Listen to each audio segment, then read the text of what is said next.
dengan merasa lelah tina waktu mungkin panginten terang hujan sinarang halodona siang sareng wengina abdi begitu hanu ngantuni udah berangkat.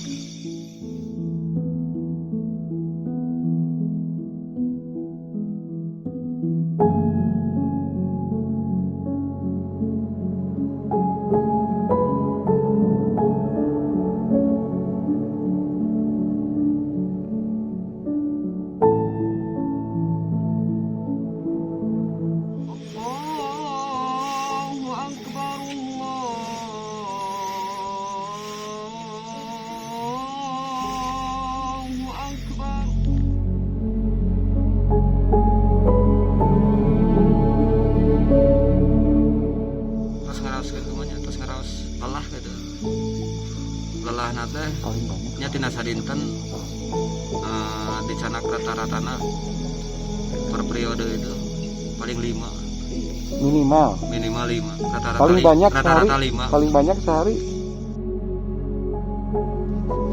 10-11 nyampe.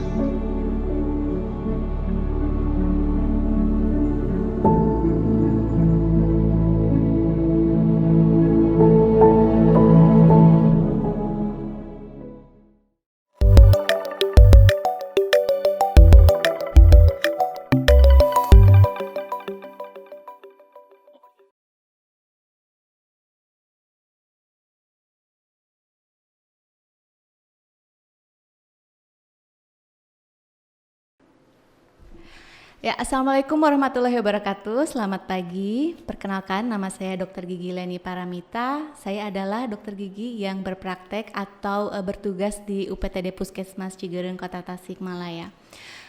Bagaimana kabarnya semua hari ini? Mudah-mudahan lagi semuanya sehat ya. Karena seperti yang kita tahu bahwa sekarang angka kasus COVID-19 itu sedang naik lagi atau melonjak. Bahkan mungkin bisa dikatakan jauh lebih signifikan daripada periode-periode sebelumnya atau kasus-kasus sebelumnya. Nah, untuk itu makanya di sini kita akan sharing atau memberikan informasi tentang bagaimana sih kondisi COVID-19 yang terupdate saat ini, khususnya untuk di Kota Tasikmalaya ya, karena di luar sana masih banyak sekali warga atau masyarakat yang masih belum tahu nih gimana sih real condition kita saat ini di kota kita ini. Terus juga masih banyak yang belum mendapatkan informasi yang valid, mereka masih terkecoh dengan informasi mana yang real dan mana yang hoax. Untuk itu sekarang kita akan memberikan beberapa informasi yang akan disampaikan oleh pakarnya, karena sekarang di sini kita nggak sendiri nih, kita ditemenin sama Bapak Kadis kita, Kepala Dinas Kesehatan Kota Tasikmalaya. Assalamualaikum Dok, selamat pagi. Waalaikumsalam warahmatullahi wabarakatuh. Selamat pagi Dr. Leni, Iya. Ini kawan sejawat saya nih. Mudah-mudahan kita bisa ngasih informasi yang edukatif lah buat Iya masyarakat. betul Dok. Bagaimana Dok kabarnya hari ini, sehat? Alhamdulillah sehat, alhamdulillah. Tapi sebelumnya harus selalu sehat. iya, gitu. mudah-mudahan ya selalu sehat. Iya. Tapi sebelumnya kan ada pepatah bilang nih Dok, tak kenal maka tak sayang. Nah, Iya. sebelumnya kita kenalan dulu ya. Mungkin Siap. di luar sana juga ada yang sudah mengenal, tapi mungkin juga ada yang belum ya. Karena Iya. selama pandemi ini mungkin beberapa ada yang sudah pernah melihat nama Bapak sering terpampang di mana-mana nih ya Iya. Dok. Sering muncul di media sosial atau Iya. mungkin di media koran lokal gitu ya. Sebelumnya saya akan membacakan dulu sedikit ya tentang Iya. profil Kepala Dinas Kesehatan Kota Tasikmalaya. Beliau bernama lengkap Dr. Uus Supangat, lahir di Tasikmalaya 3 September 1970. Sebelumnya Dr. Uus ini juga pernah menjabat sebagai Kepala Puskesmas Purbaratu, kemudian pernah menjabat sebagai Kabid Yankes di Yankes. Dinas Kesehatan Kota Tasikmalaya, dan sekarang mulai dari tahun 2019 menjabat sebagai Kepala Dinas Kesehatan Kota Tasikmalaya. Iya. Betul ya Dok? Iya. Tapi kayaknya di sini biodatanya ada yang kurang. Hobinya Dok? Mungkin ada yang ingin tahu kira-kira hobi kepala dinas kita ini apa sih gitu. Mungkin ada yang sama hobinya, misalkan senang nyanyi nih, nanti kalau Dokter Uus diundang ke acara, oh bisa diajakin nyanyi gitu. Kalau nyanyi mungkin ketika nyanyi kabur semua ya, orang gitu kan. Yakin lah Pak. Saya hanya untuk urusan hobi saya hanya ada hobi tidak banyak lah ya yang bisa kita lakukan gitu kan. Seperti saya ini. Saya Sibuk ya, hanya Dok ya? hobi di otomotif aja. Kebetulan saya apa namanya seneng di sepeda motor. Oh, senang gitu kan. ini ya, Dok. Ya, Apa namanya di- tadi kalau kata Pak Galuh tuh momotoran. hanya menikmati saja. Iya. Kalau jalan-jalan itu pun hanya paling San Mori lah ya gitu Oh, kan. oke. Untuk melepas penat ya, Dok ya. Melepas Karena kan penat. pastinya sebagai kepala dinas kesehatan banyak sekali agenda di setiap harinya dari Senin sampai Sabtu mungkin ya. Iya. Ya, betul sekali. Kalau gitu kita bisa mulai langsung aja ke topik utama kita ya, seperti Iya, yang sudah boleh. saya sampaikan tadi di sebelumnya, bahwa sekarang kita akan memberikan informasi untuk masyarakat atau warga khususnya di Kota Tasik ya tentang kondisi atau situasi pandemi COVID-19 di Kota Tasikmalaya ini seperti apa dari sudut pandang kesehatan. Iya. Begini nih, Dok, kan sekarang tuh yang kita tahu sedang meningkat sekali ya lonjakan kasusnya.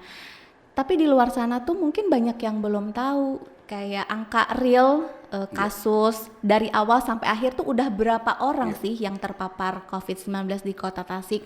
Terus angka hariannya dari setiap harinya itu bertambah berapa kasus, angka kematiannya berapa kasus. Terus angka kesembuhannya ini nih biasanya yang paling diharapkan oleh semua orang seperti apa gitu, Dok? Nah, Kota Tasik ini memang sekarang kondisinya luar biasa. Apa namanya angka kenaikan kasusnya termasuk salah satu daerah di Jawa Barat atau bahkan mungkin di Indonesia yang memang angka kenaikan kasusnya cukup signifikan. Sangat banyak tinggi ya, Dok, di ya? dalam apa namanya 1 bulan terakhir ini, khususnya di 3 minggu terakhir. Kita ada lonjakan-lonjakan kasus, bahkan di dalam 1 hari itu kita sempat yang terkonfirmasi pernah ada 112, bahkan kemarin dalam 1 hari terkonfirmasi PCR itu sebanyak 120 orang. Oh, banyak sekali ya, Dok, Padahal berarti. di periode PSBB dulu di awal itu kan PSBB 1, PSBB 2 dan masuk ke AKB. Kemudian sekarang sebelum terjadi lonjakan ini per hari itu penambahannya masih di bawah 10 gitu kan. Bahkan hari raya pasca hari raya Idul Fitri tahun lalu gitu kan kita sempat sangat rendah sekali kasusnya. Bahkan beberapa hampir 1 pekan itu kita nggak ada kasus. Nah, masuk ke sini di 3 minggu terakhir ini kenaikannya luar biasa. Ini cukup yang memprihatinkan. Sebetulnya ini sejak 1,5 tahun yang lalu ini yang kita takutkan gitu kan.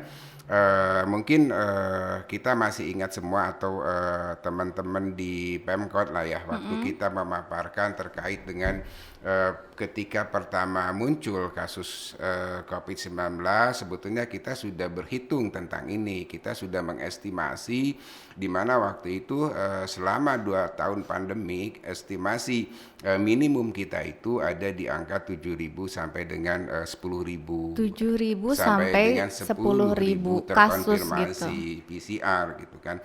Kemudian estimasi moderat kita 10.000 sampai dengan 12.000. Kemudian estimasi maksimum kita 13.000 lah gitu ya. Nah, sebetulnya ini yang kita takutkan itu kan PR kita tuh harus kita tahan. Jangankan menyentuh ke estimasi moderat, di estimasi minimum aja kita udah prediksi bakal kelimpungan gitu kan. Jadi jangan sampai Jangan sampai mencapai angka mencapai itu. itu. Tadi yang minimumnya tuh 7.000 7.000 sampai sampai dengan 10.000. Terus yang mediumnya 12.000 sampai dengan 13.000. Kalau gitu. udah di atas 13.000 Iya. berarti itu sudah ke angka Sudah ke angka yang krisis, sangat krisis gitu kan ya. Nah, itu sudah pasti jauh di luar kemampuan kita gitu Nah, kan. pasti bakalan kewalahan sekali Iya, mungkin ya, Dok. Karena yang kita lihat sekarang saja kan sudah mulai agak-agak Iya, betul, persis. Padahal itu masih di kisaran estimasi minimum kita. Iya, Nah, gitu kan. sebenarnya kalau sekarang itu tepatnya per hari ini nih ya, Dok. Iya. Apakah ada informasi udah sampai berapa kasusnya? Per hari kemarin, karena pasti angka ini terus berubah, ya mudah-mudahan lah tidak ada penambahan. Untuk yang sampai dengan laporan hari Rabu yang saya terima itu kan yang total terkonfirmasi secara keseluruhan ini nggak main-main, hampir 10.000 loh. Ya ampun, berarti sudah banyak sekali ya. Tepatnya ada di angka 9.189 kasus. 9.189. Berarti sudah ada di yang estimasi angka minimum tadi ya, Dok ya, sudah mencapai itu. Ini sedikit lagi kita udah akan sangat berat gitu kan. Nah, 9.189 ini yang terkonfirmasi ya. Itu yang terlapor ya, Dok ya. Yang terkonfirmasi PCR. Tapi kan kita punya PR lain. Ada kasus yang probable. Iya, betul. Ada yang kontak erat, ada yang suspek. Itu kalau digabung akan lebih banyak lagi. Tapi kita fokus ke yang terkonfirmasi PCR. Positif, walaupun memang bukan berarti di kasus probable, di kasus kontak erat tidak ada kematian gitu kan, ada di sana juga, semua menjadi perhatian kita. Nah ini yang harus masyarakat tahu, kita harus hati-hati terhadap COVID-19. Iya betul, Dok. Nah itu kan tadi angka kasus yang ada sampai hari ini ya, dari mulai pertama kali COVID-19 datang nih ya ke Kota Tasik.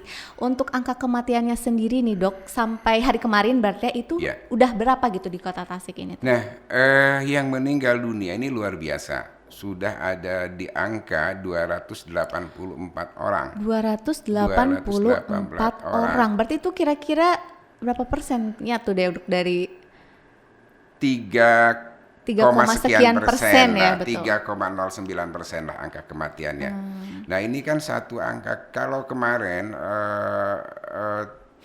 minggu yang lalu, kurang lebih ya 3 minggu yang lalu, angka kematian di Kota Tasikmalaya itu kisarannya masih ada di angka 2%. 2% sekarang sudah 3,09%. Dalam waktu tidak sampai 1 bulan, lonjakan angka kematian kita itu kenaikannya sudah 1,09.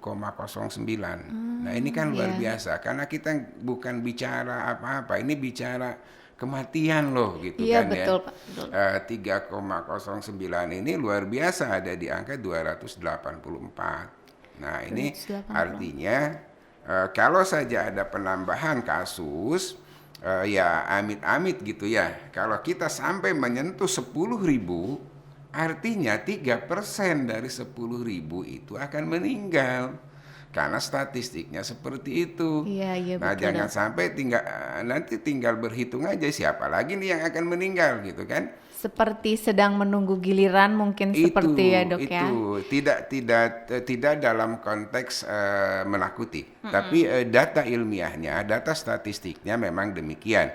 Angka kematiannya itu range-nya ada di angka 2-5%. Itu yang masih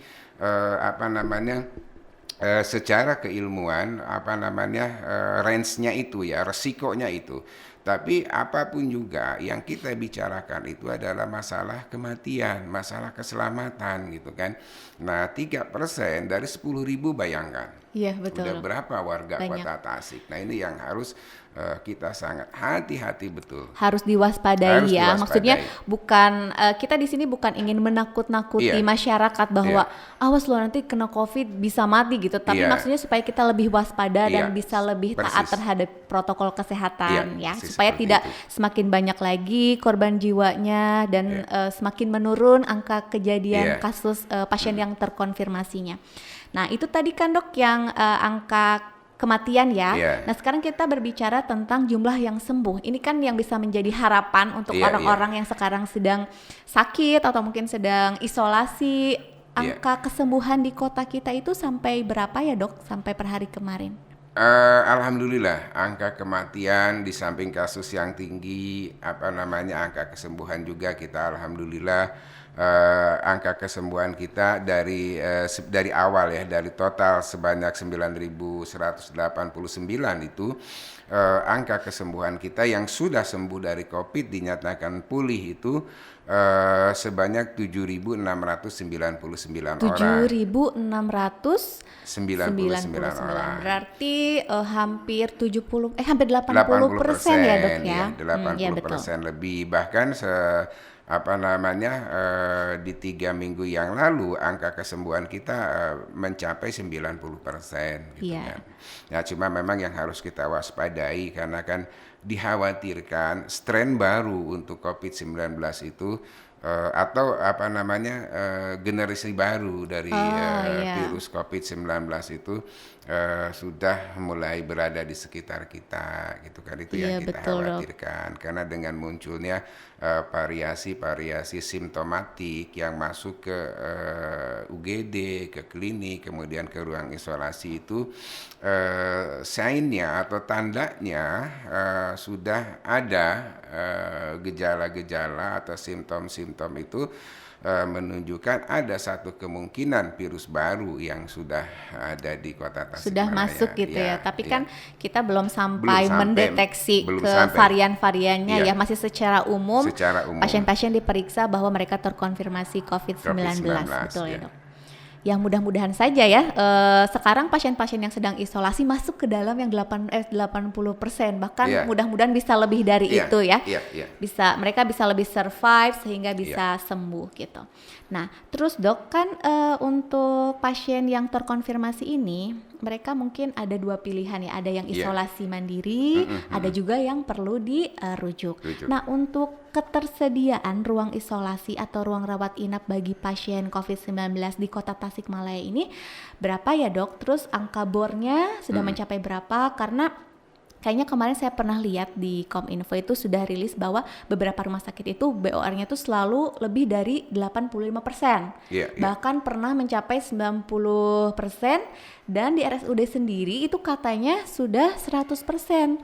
Sehingga banyak sekali pasien yang istilahnya mungkin menunggu atau waiting list di IGD, dan ada juga yang menunggu di rumah, menunggu kepastian gitu. Kapan mereka bisa dirujuk ke rumah sakit? Kira-kira lebih tepatnya itu seperti apa ya, Pak? Nah, ini memang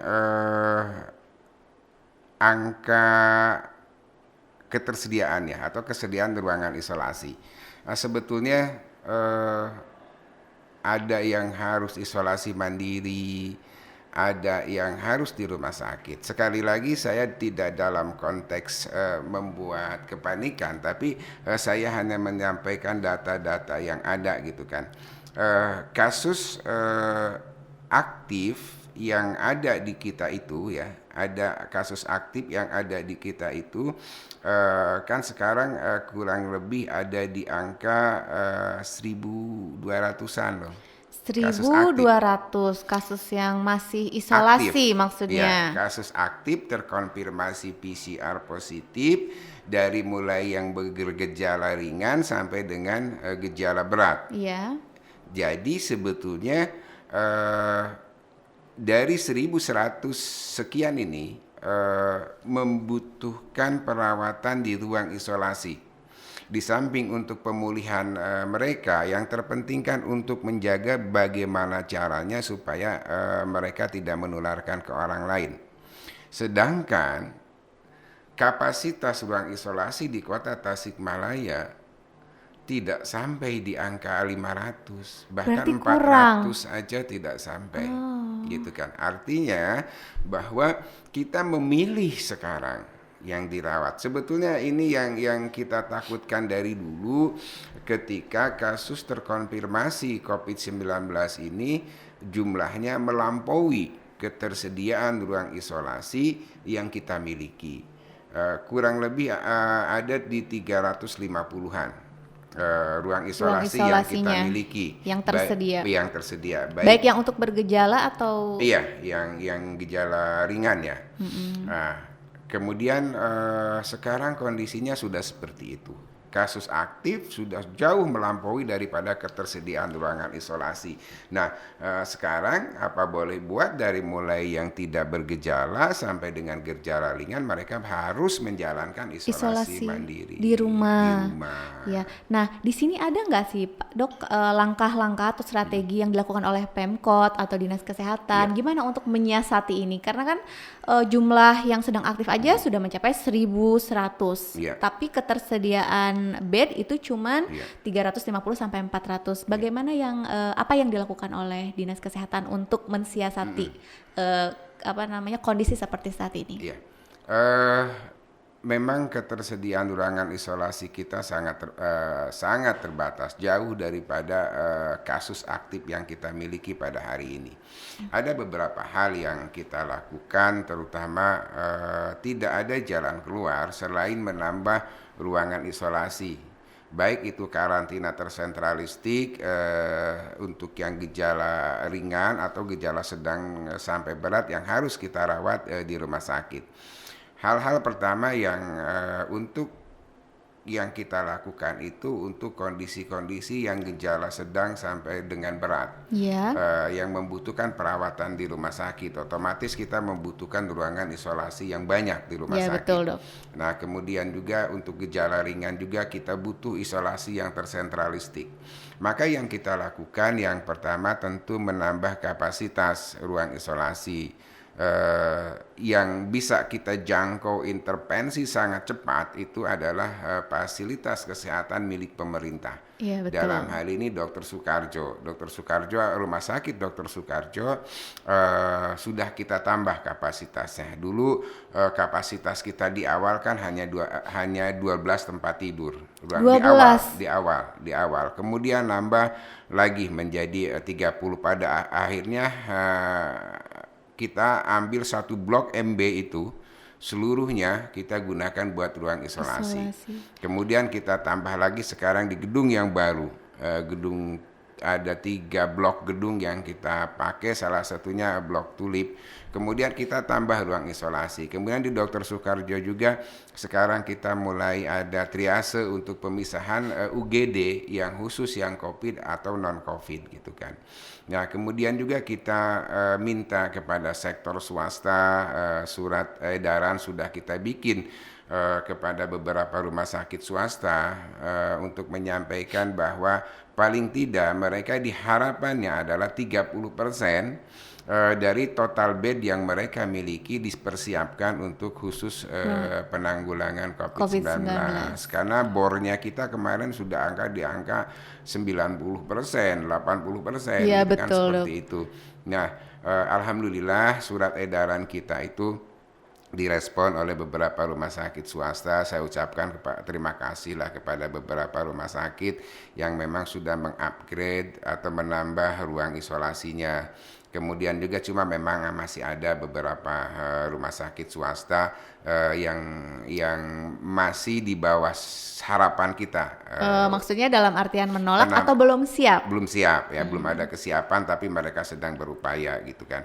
Nah, mudah-mudahan bisa selekasnya direalisasikan. Kemudian juga kita membangun komunikasi khususnya dengan rumah sakit yang ada di institusi vertikal, karena kita tahu seperti misalkan TNI punya rumah sakit Galunggung ya. Kemarin kita sudah ketemu dengan Pak Dandim dan alhamdulillah saya ucapkan terima kasih kepada beliau sudah mengizinkan rumah sakit Galunggung untuk digunakan sebagai rujukan khusus sebagai rumah sakit COVID. Nanti pengampunya di bawah rumah sakit Dr. Soekarjo. Secara policy Pak Sekda, Pak PLT dengan Pak Dandim dan saya sudah paham bahwa itu sudah dipersilahkan untuk dipakai. Tinggal nanti Pak Direktur RSUD ketemu dengan Direktur nanti di rumah sakit Galunggung lah untuk itu supaya dijadikan ruang isolasi. Dan juga nanti kalau memang masih dibutuhkan tentu harus ada policy lainnya penambahan ruang isolasi ini di mana akan ada mungkin ya surat edaran Pak Wali Kota yang memang meminta kembali swasta yang bagi yang belum maksimal untuk dimaksimalkan. Kemudian juga untuk yang isolasi mandiri pengawasannya kita sekarang mengadakan penguatan. Dengan cara seperti apa contohnya dok? Ini penguatan untuk yang isolasi mandiri. Nah, untuk yang isolasi mandiri ini kita mengadakan penguatan di dalam pemantauan dan pengawasan bagi mereka yang sedang menjalankan isolasi mandiri. Nah, ini kita betul-betul melibatkan Satgas Covid tingkat kecamatan, kelurahan, RW, RT ya. Iya, betul. Termasuk juga dengan puskesmas. Nah, ini memang kerja berat. Betul sekali dok.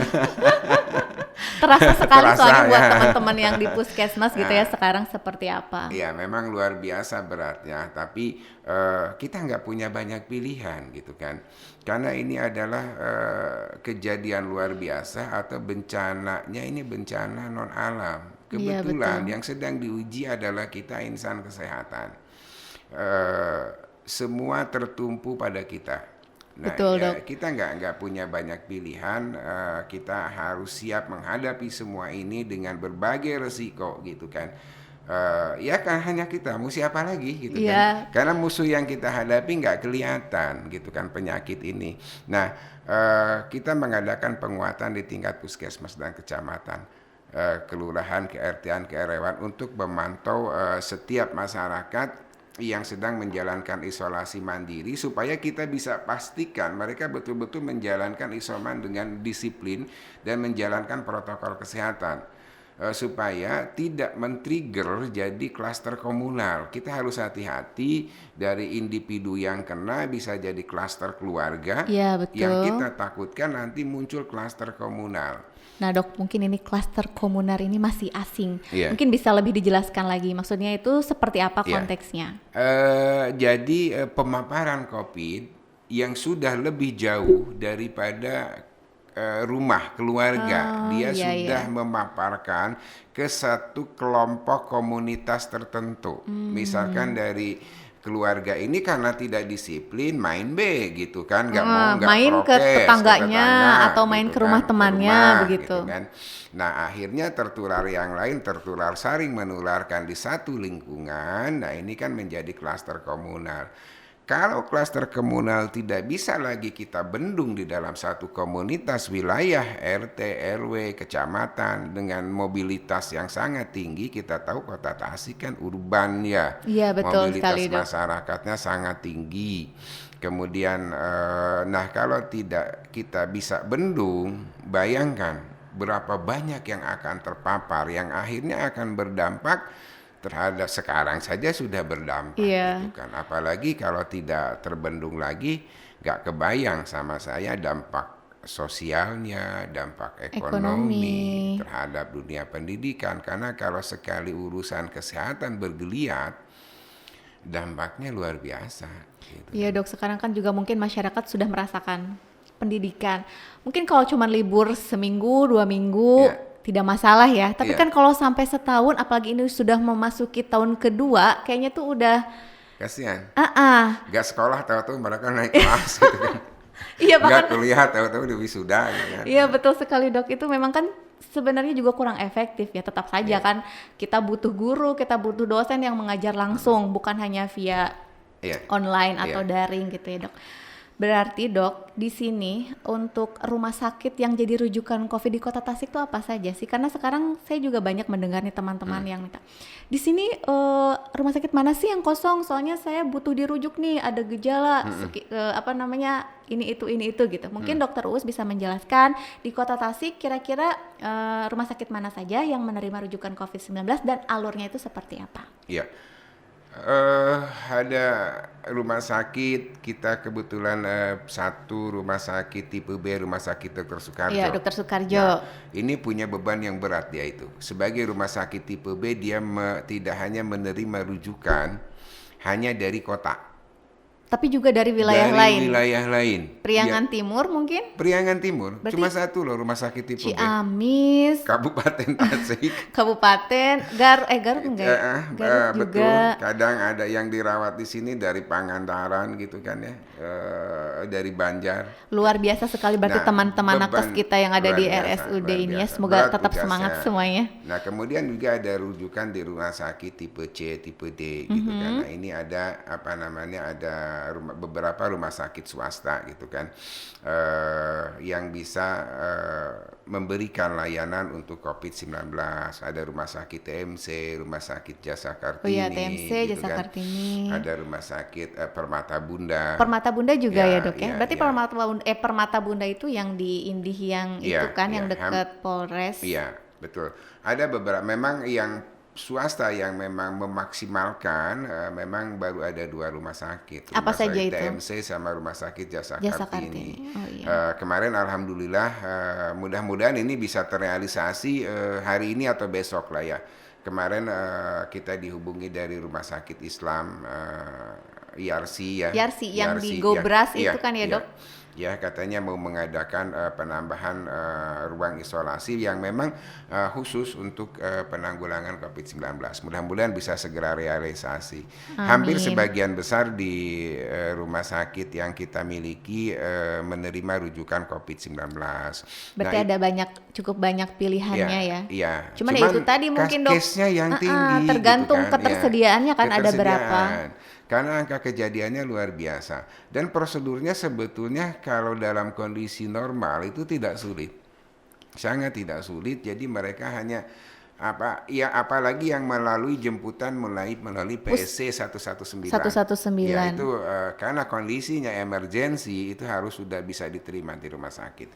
Kemudian juga untuk yang diantar oleh puskesmas, kalau memang ketersediaannya ada gitu kan, ini berbeda dari rujukan berjenjang BPJS. Oh iya, jadi sebenarnya sistemnya hampir Sistemnya. sama ya, seperti Iya. kalau misalkan kita ada rujukan dari Vaskes 1 ke Vaskes lanjutan begitu. Bisa langsung. Kalau BPJS kan harus dari Vaskes ini ke rumah sakit tipe D, tipe C, baru tipe Iya, B. betul. COVID enggak.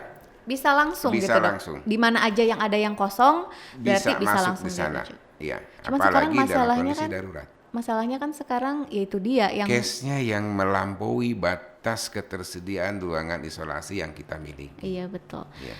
Nah, terus dok, untuk masih banyak nih teman-teman atau masyarakat kita nih yang belum tahu ketika ada orang sekitar atau orang rumah atau bahkan dirinya sendiri mengalami gejala mengarah ke COVID-19. Taruhlah misalkan demam atau flu atau batuk atau apa gitu.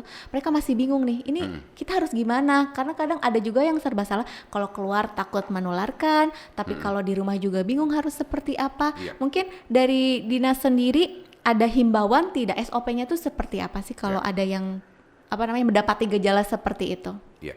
Nah, untuk yang ketika masyarakat ada yang mengalami gejala batuk, pilek, demam gitu kan, bahkan sekarang ada gejala diare ya gitu kan, yang Mual, muntah. Kemarin juga anak teman saya tuh mual, muntah. Tadinya kan nggak terpikir kalau itu ternyata COVID gitu. Ternyata pas di swab positif memang juga. betul, karena memang ya itu yang saya di awal sampaikan, khawatir ada generasi baru yang memang mampu menginfeksi saluran cerna gitu kan. Nah ini iya nanti betul. kalau kita bahas itu lebih Jauh lebih lagi. jauh lagi, waduh lebih ini lagi deh, Lebih tingkat kompleks pemaparannya akan sangat lebih kompleks. Nah paling tidak ketika ada yang merasa bergejala, nggak usah panik, nggak usah bingung. Berarti tetap tenang Tetap gitu tenang, ya. yang terpenting tetap tenang, kemudian jalankan protokol kesehatan Ya, dengan betul. baik. Segera menghubungi petugas kesehatan setempat. Ya seperti puskesmas ya. Puskesmas. Kan kalau misalkan di wilayah itu pasti Iya. ada puskesmas terdekat di Iya. situ, mungkin bisa memberikan informasi lebih lanjut dan Iya. memberikan petunjuk harus Iya. seperti apa, seperti itu ya, Iya, Dok. betul. Untuk saat ini juga untuk tes PCR Iya. kan ada juga yang gratis ya dok, Iya. kalau via puskesmas. Iya. Jadi yang penting lapor dulu ke Iya. paskes terdekat, Iya. lalu nanti akan diarahkan seperti Iya. apa, seperti itu ya dok. Ya memang betul.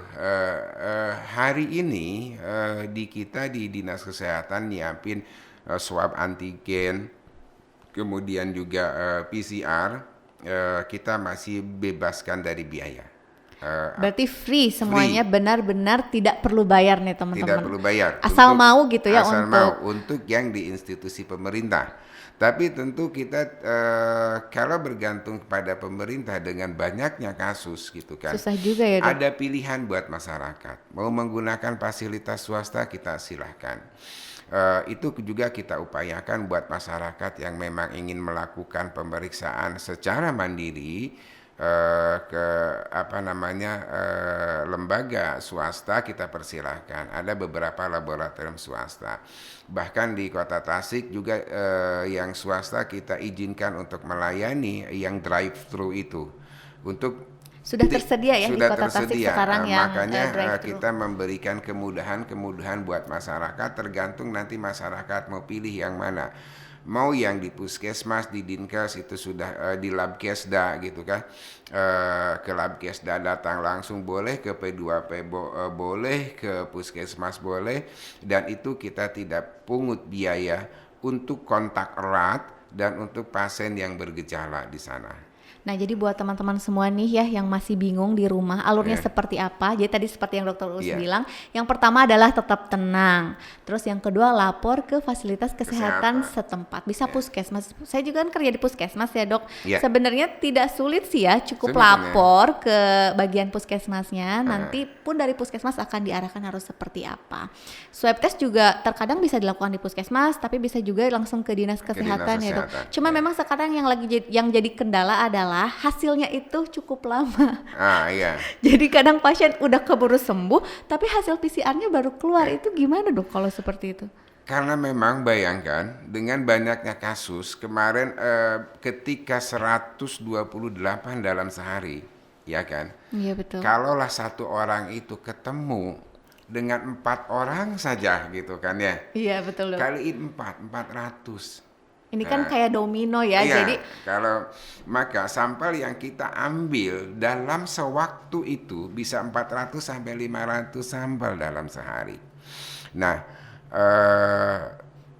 kemarin saya cek sampel kita itu sudah ada di angka 800-an lebih. 800. Ya, yang Padahal- menunggu antrian untuk diperiksa. Kapasitas PCR kita 3 hari yang lalu gitu. 3 hari yang lalu kita hanya memiliki 1 mesin ekstraksi, 1 mesin PCR-nya. Itu yang ada di lab Kesda itu Ya, ya ada dok. yang dari Labkesda. Bayangkan ketika harus running, sekali running mereka kurang lebih 80-an deh, 80 sampai 90. Berarti harus kerja dia 24 jam. Untuk memeriksa hasil Hanya swab test itu. untuk men-tracking kasus dalam 1 hari membutuhkan waktu 1 sampai 2 hari. Apalagi kalau dalam hari itu nambah lagi dengan jumlah yang sama, sehingga hasilnya suka tidak suka, mau tidak mau akan menjadi lama. Ada beberapa upaya yang kita lakukan. Kita kerjasama dengan beberapa kabupaten kota. Tapi hari ini rekan-rekan kita di beberapa daerah juga sama. Kasusnya lagi tinggi, termasuk ke provinsi juga sering kita dibantu oleh provinsi sampel kita kirim ke sana. Nah, oleh karena itu kita menyadari betul hal itu dan alhamdulillah di Labkesda sudah kita tambah lagi kapasitasnya sekarang. Berarti, sudah di upgrade lagi. Mesinnya yang ditambah Mesinnya atau- yang ditambah. Oh, iya dong. Nah, kan kalau untuk nambah itu kan tidak hanya mesin nih yang Iya, harus kita betul. tambah, SDM. Iya. Nah, SDM-nya juga kita sangat terbatas. Belum lagi yang terkonfirmasi positif. Iya, Yang ada betul. pun terkonfirmasi. Ya gitu kemarin-kemarin juga kan sempat ya yang SDM yang di lab Kesda juga banyak yang sakit, banyak yang yang isolasi. kena. Jadi mungkin itu yang membuat Ada kendala. beberapa kendala teknis di lapangan yang kita temui terkait dengan percepatan. Karena memang ya alhamdulillah karena memang di kita enggak ada biaya, mungkin tingkat trust masyarakat terhadap Labkesda cukup tinggi juga, akhirnya memanfaatkan layanan yang ada di kita gitu kan. Dan juga kalau di luar kan kita bisa pahami kalau harus keluar biaya kan sangat mahal Iya, ya betul untuk PCR sekali. itu gitu kan. Karena biaya PCR sendiri kan masih Iya. sekitar 800-900 ribu. 800 Pasti lebihan kan lah. orang akan lebih memilih mendingan yang Iya, gratis. Kecuali jika memang dibutuhkan cepat, mungkin bisa ke swasta pilihannya ya dok Iya. ya. Jadi buat teman-teman nih yang pengen cepet, kalau kiranya di Labkesda sedang penuh, silahkan bisa untuk melakukan swab test atau PCR di Iya. lab-lab swasta lainnya. Tapi insya Allah mudah-mudahan dengan alat yang baru ini Ditambah sudah bisa lagi. Jadi bisa lebih cepat ya, lebih Dok, cepat hasilnya. lagi. Ya itu upaya-upaya yang pemerintah terus lakukan di dalam upaya penanggulangan COVID. Jadi pemerintah juga tidak diam ya Tidak, melihat iya, kondisi iya. seperti ini. Iya. Terus ya Dok, berarti solusinya adalah ketika menunggu antrian periksa ini cukup lama, wayahna meureun ya Dok, yang habis swab teh calik heula di bumi gitu ya. Iya. Karena sekarang kan persis. banyak Dok. Jadi lagi nunggu hasil swab tapi mereka ada yang masih bekerja, Iya. ada yang masih ya karena merasa sehat mungkin ya. Iya.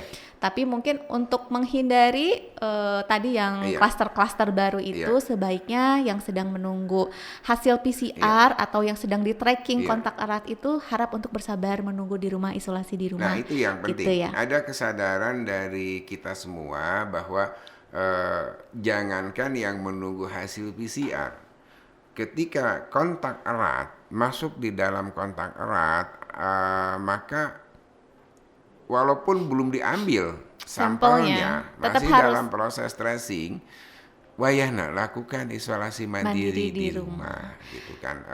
Jangan kemana-mana. Ini penting buat yang bersangkutan dan juga penting buat keluarganya, buat masyarakatnya. Karena kalau menghadapi wabah penyakit menular, kita tidak bisa berpikir hanya untuk diri kita.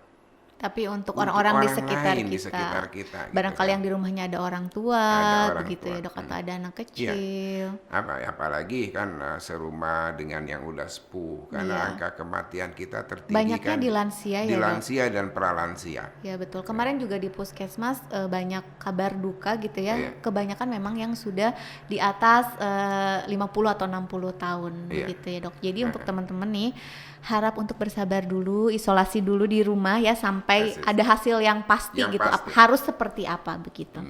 Nah Dok, punya tips nggak kiat-kiat apa saja sih yang bisa dilakukan oleh teman-teman atau masyarakat yang lagi sakit, yang lagi isolasi di rumah Iya. supaya bisa menjaga fisik mereka baik secara jasmani maupun rohani gitu ya Dok?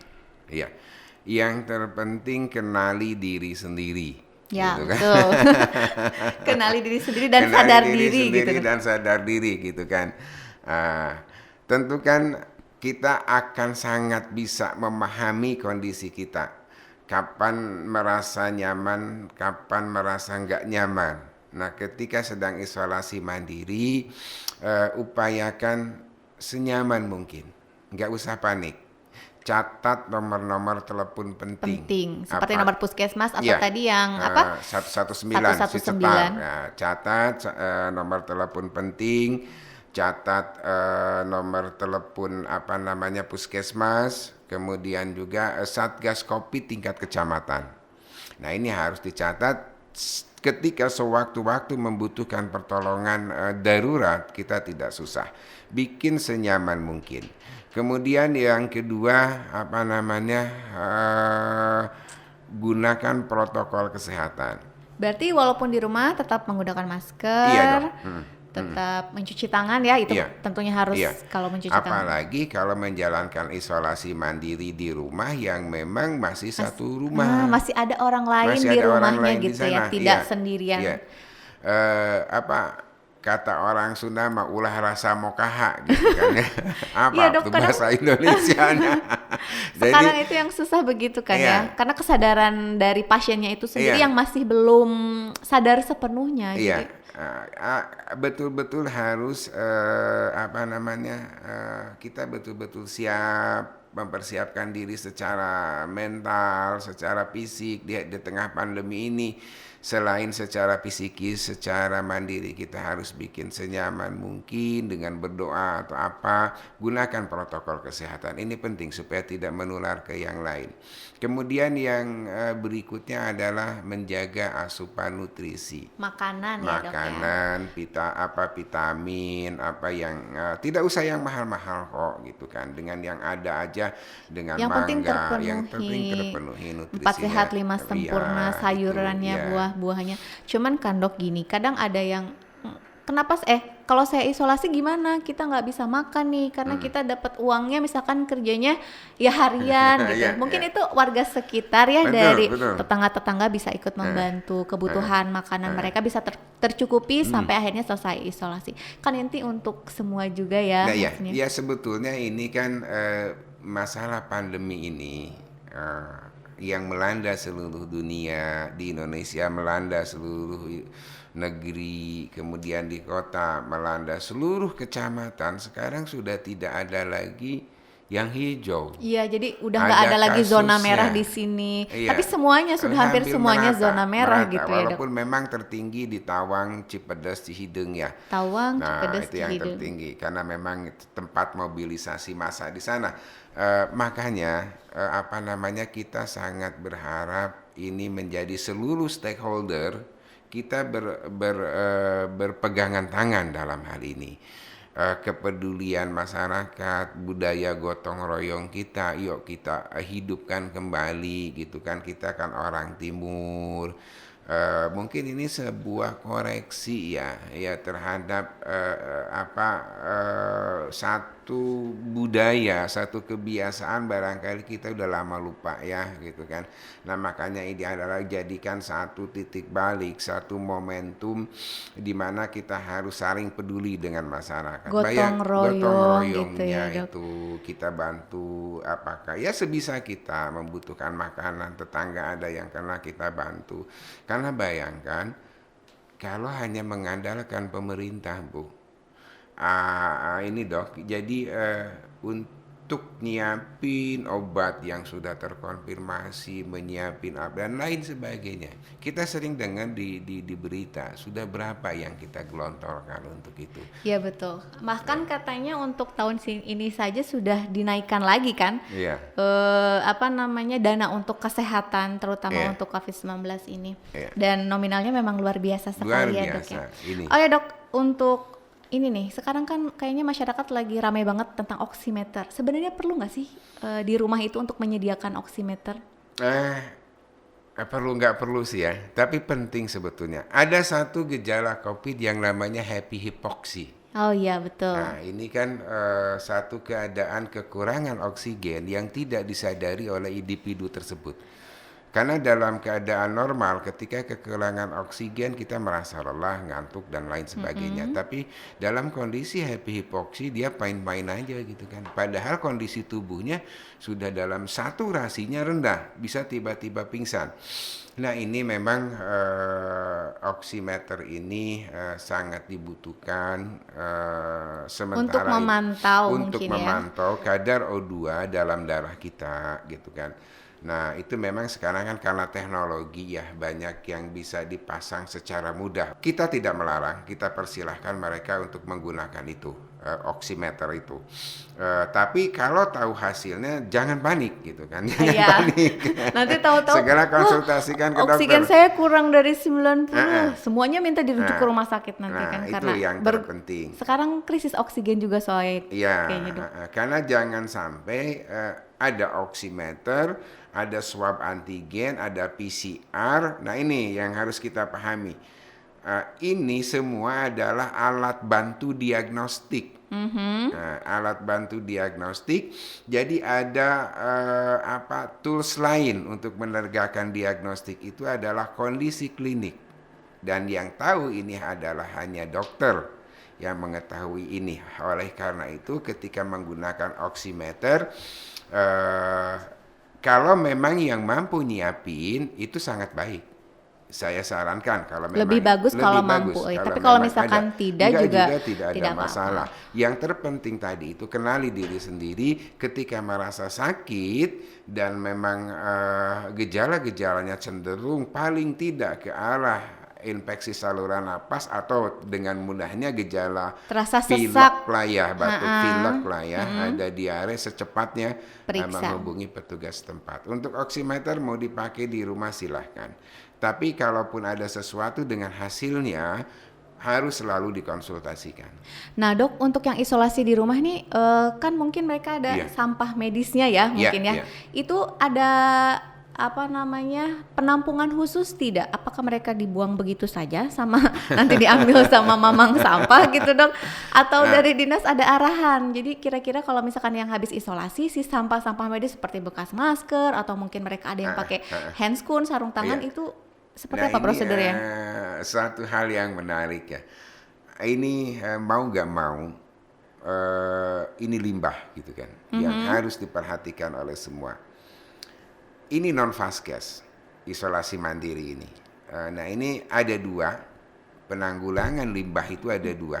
Ada yang di vaskes, ada yang non vaskes. Oh iya, kalau di vaskes berarti kayak puskesmas, Kayak klinik. puskesmas, rumah sakit, secara otomatis itu menjadi tanggung jawab Dari vaskes vaskes setempat. setempat. Nah mohon maaf, untuk yang isolasi mandiri ada regulasi lain yang mengatur. Ataupun ketika Tapi belum. mudah-mudahan ini sudah tertangani gitu Oh kan. iya, berarti Mudah-mudahan sudah tertangani. Tapi di luar jangkauan kewenangan dinas kesehatan. Karena apa? Non vaskes ada regulasi yang mengatur sendiri terkait dengan hal itu. Nah, seyogyanya seperti apa? Nah, yang terpenting keluarga apabila itu menganggap itu adalah limbah yang memang dari yang sedang menjalankan isolasi mandiri, atau bahkan yang kita pakai masker seharian, masker medis. Nah, itu kan kita buang ke jangan tempat sampah. buang-buang main sembarangan gitu kan.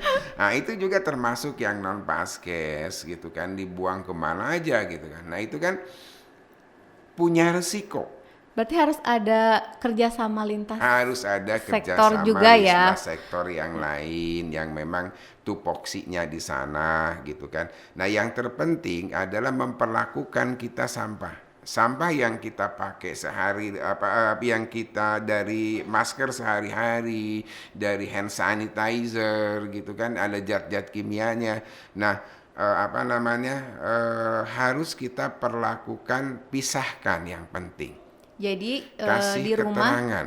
Ya, di rumah harus punya dua kantong gitu ya dok, mana Kantong. yang kira-kiranya ini merupakan sampah Iya. medis dan mana yang aman untuk dibuang sama mamang Dibuang sampah langsung gitu ya. Nah, tinggal nanti kalau mau dibuang sendiri ditulisin di situ pakai spidol.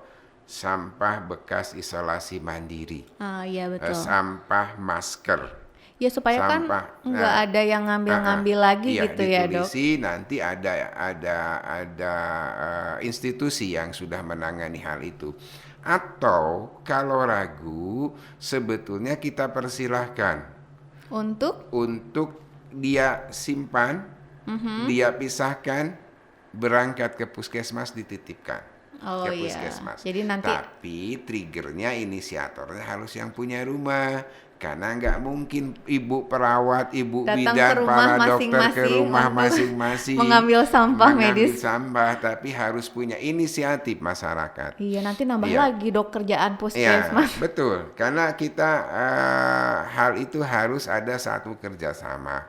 Jadi Ya. ini ada irisan-irisan dengan instansi lain terkait limbah rumah tangga ini. gitu Yang kan. khususnya untuk yang pos isolasi Isolasi mandiri itu mandiri. ya. Ya.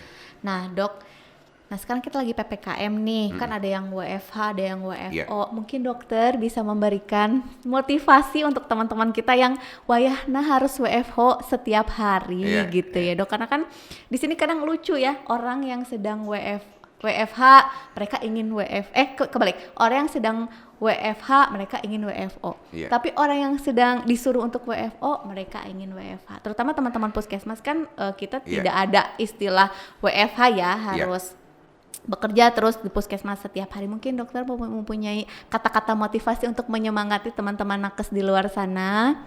Ya, ini penting ya, karena memang sekali lagi kita sampaikan bahwa janganlah anggap ini sebagai beban. Walaupun saya sangat merasa, biasanya tidak pernah tega untuk menyampaikan hal ini ke teman-teman gitu, karena saya sadar betul dengan berbagai resiko yang harus kita pikul gitu kan. Setiap hari kita paguliwek gitu ya, dengan orang yang terkonfirmasi positif. Iya, betul sekali. Faktanya memang sudah 100 lebih nakes kita yang terpapar di Kota Tasik aja. Ada 2 orang yang sudah meninggal dunia kemarin saja, 2 orang gitu kan. Nah ini memang satu hal yang sangat berat untuk kita hadapi terkait dengan tugas kita. Jadi saya hanya bisa berharap ini adalah mungkin kehormatan yang Tuhan berikan kepada kita gitu kan. Mudah-mudahan tidak semua profesi dapat kehormatan seperti ini. Apa boleh buat gitu. Ini adalah momennya kita untuk mengambil peran terhadap negeri, terhadap agama, terhadap kemanusiaan. Kita diberikan kehormatan yang luar biasa oleh Yang Maha Kuasa. Mari kita raih semua itu. Mudah-mudahan kita kan saya kira di Indonesia seluruhnya percaya kepada Tuhan. Iya, betul. Mudah-mudahan setiap tetesan keringat kita menjadi saksi di kemudian hari gitu, terhadap pengorbanan dan perjuangan kita. Tuhan tidak tidur gitu kan, itu saja gitu. Mungkin balasannya kalaupun tidak sekarang, nanti di akhirat gitu ya, betul kan, sekali ya. Dok. Barangkali ada yang ingin disampaikan, atau mungkin Dokter Uus ingin memberikan harapan kapan sih COVID ini selesai? Ya, yang penting mungkin ada sedikit aja mungkin ya yang ingin di penghujung acara ini yang ingin saya sampaikan. Yang pertama, kita tetap harus membangun optimisme di tengah angka-angka statistik yang begitu mengerikan, tapi tetap kita harus bangun optimisme kita. Ingat bahwa ini adalah virus, ini sebetulnya adalah masuk dalam kategori self-limiting disease, artinya dia bisa sembuh sendiri ya, Dok, ya? dengan pertahanan tubuh kita yang cukup bagus. Kemudian oleh karena itu kita mengadakan program vaksin untuk membantu. Betul. Nih, masih banyak yang belum sadar untuk vaksin. Jadi teman-teman di rumah, kalau pengen ini semua segera berakhir, yuk kita semuanya vaksin. Gak usah pilih-pilih, aku pengennya sama yang merek ini atau merek apa, yang ada dulu aja sekarang kita pakai yang tersedia, begitu ya, Dok? Iya, betul. Ini self-limiting disease, kita harus bangun optimisme, pasti kita bisa sembuh dengan menjalankan PHBS. Kemudian saya sangat berharap protokol kesehatan dijalankan terus dengan penuh disiplin. Pandemi bisa berakhir ketika semua kita bisa bergandengan tangan, satu visi, satu misi, mendukung apa yang sudah pemerintah upayakan. Betul. Percayalah apa yang pemerintah lakukan ini adalah yang kita berikan yang terbaik buat masyarakat. Sudah melakukan yang terbaik, tidak mungkin kan menjerumuskan warganya kita sendiri gitu ya, Dok, yang terbaik buat negeri ini, buat masyarakat. Dan untuk nakes tetap semangat, tetap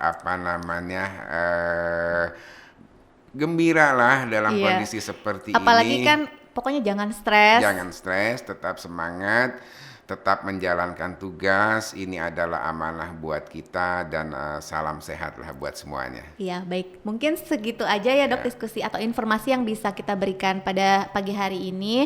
Jangan lupa iman dijaga, imun juga dijaga, dan kita tetap patuh akan protokol kesehatan untuk keamanan kita semua. Buat teman-teman yang sedang sakit, tetap semangat, semoga lekas sembuh, dan yang sehat semoga selalu diberi kesehatan, dan semoga kita semua selalu dilindungi oleh Allah Yang Maha Kuasa. Amin ya rabbal alamin.